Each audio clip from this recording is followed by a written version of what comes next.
I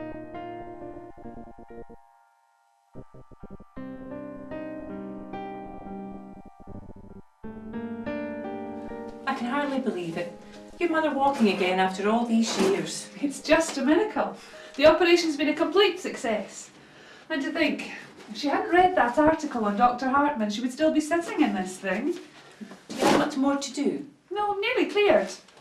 She doesn't want to see any of this when she comes home, and who could blame her? Oh, Pat, the things you have planned to do. As soon as she's well enough, we're going to travel. Really? Don't you want to get away on your own for a change? No. Oh, I know you don't like Mother very much, but she can be really good company. Yes, sure. As long as she's been waited on hand and foot. Ever since your father died, she's made you her personal slave. She even got you a divorce. Oh, come on now, Pat. How would you like to be stuck in a wheelchair all day, dependent on someone else for every little thing, even going to the toilet? I'm sorry. I shouldn't have said that. Maybe I always got her on a bad day. So, where's your #1 dream destination?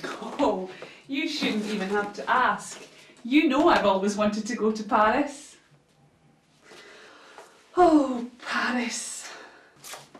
Okay, Miss Romantic Dreamer, let me give you a hand to get rid of this lot. Thanks, Pat. Oh, it's so wonderful that none of this is needed anymore. Anyway, what's wrong with romantic dreams? They can be a great comfort, especially when they're all you've got.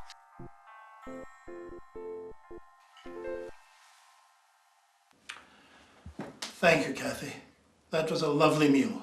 It's the least I can do to thank you for all your care. But surely you don't need to keep popping in to see Mother now. You're so busy, and she seems quite recovered. Actually, I was hoping you might say she's well enough to travel. Yes, of course she is. If it's a little care. But I rather like popping in. Kathy, maybe you and your mother should have a bit of a talk. What about? Mother, you're not ill again? No, of course not. It's just a bit of residual pain. And those tablets that Gunter gave me work wonders. Do be careful, my dear Jane.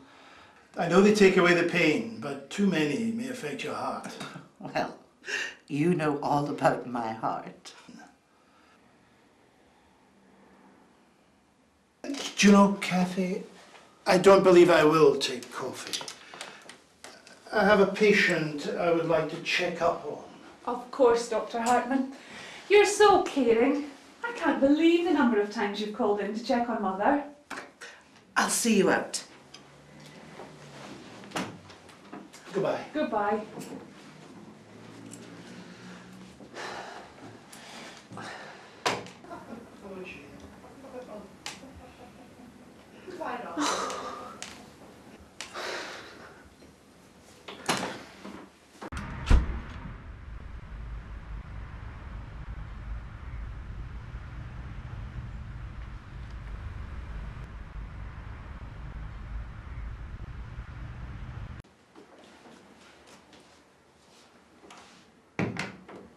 Well?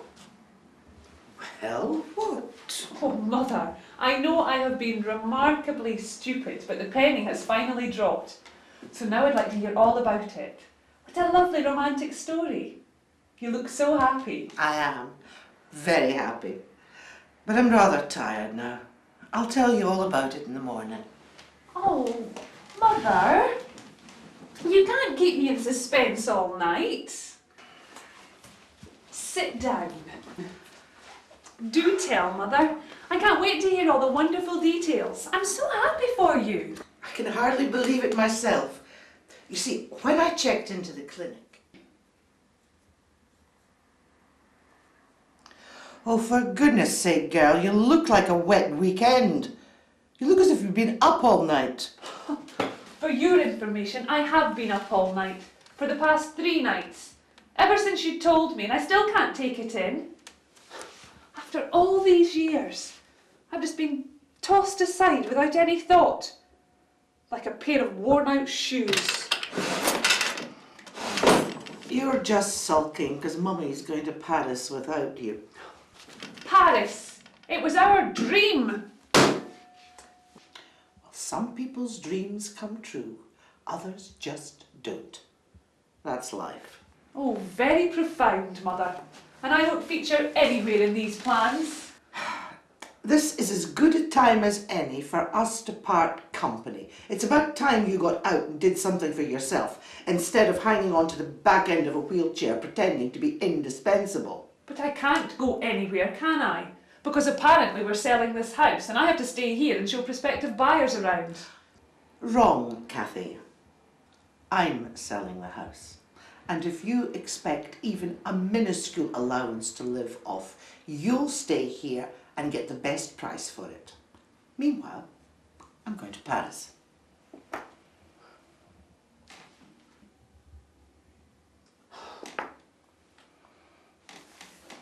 Do you know, Mummy? I think maybe you're right. Maybe it is time we parted company and I got out. But you're going nowhere, Mother. Just you drink up that special coffee I made you, and we'll have no more problems. You didn't put... You didn't... As if I would, Mother. Sit down now. Be comfortable. We wouldn't want the femme fatale to be anything less than glamorous at the end now, would we? Oh, get a doctor. Please, please, get a doctor. Get a doctor. Now that creates a dilemma. Do you mean your lover, or do you mean your GP? Have you caught him into your fascinating web too? Oh dear, Mummy darling. Aren't you well? Perhaps I should phone for help. Soon.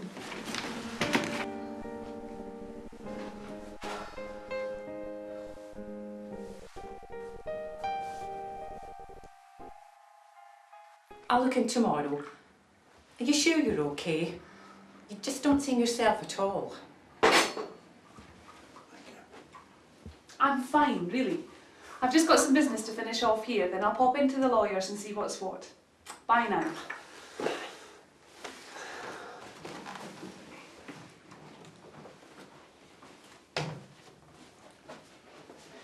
You're bearing up very well, Kathy. I'm so terribly sorry. But there were no signs of any heart problems when I was attending her. Apart from the natural stress of such a massive operation on a woman of her maturity. If you say so. But she did have some concerns about her heart regarding those tablets you prescribed. These were only to be taken in case of severe pain. She claimed to have quite a lot of pain. But she knew the dangers of taking too many.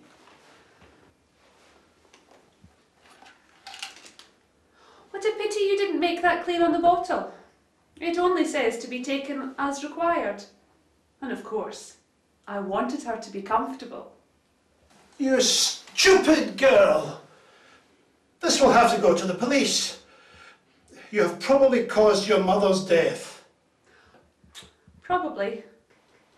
But I think I can shift the burden of blame onto careless prescribing. You had a lot to gain. My reputation has always been impeccable.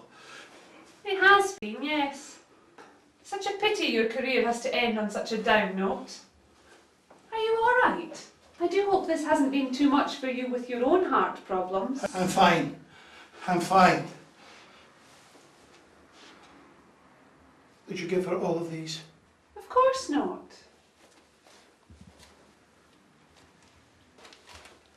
I kept some for future use. Are you feeling all right? I'd better be going. I don't think you're well enough. I think you should just sit down and drink some of the special coffee I made for you.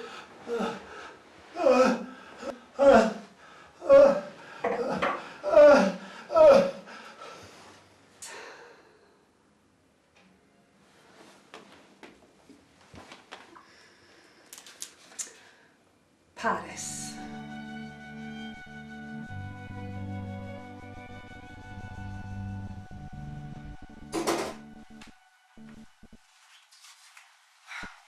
Poor Cathy.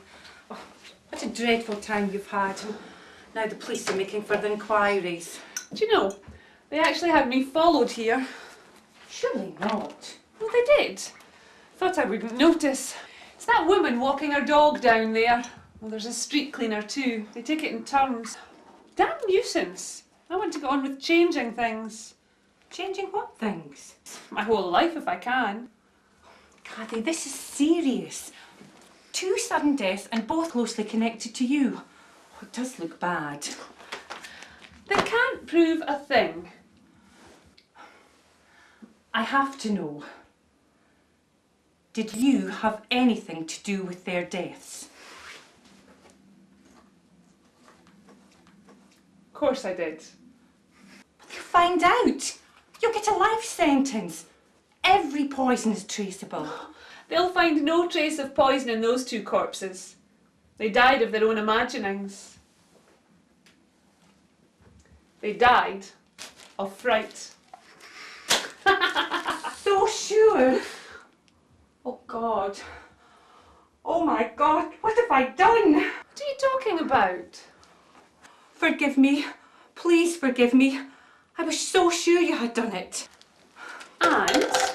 Oh, and after the life you've had, chained to your mother, I couldn't bear to see you spend the rest of your life in prison. And? So? And so